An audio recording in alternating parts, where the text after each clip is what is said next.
Kadausa o president pu Lunggel thi min lam bahara kalsa zingtan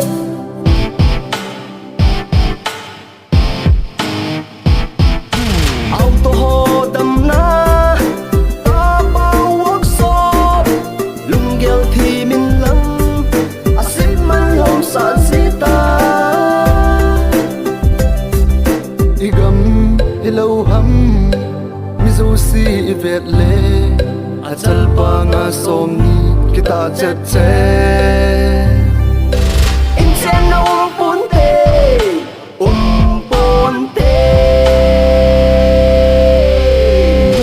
Ogol pakin bang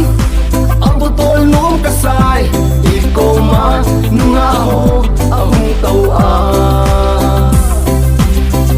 Na phading ham tia iki dai bia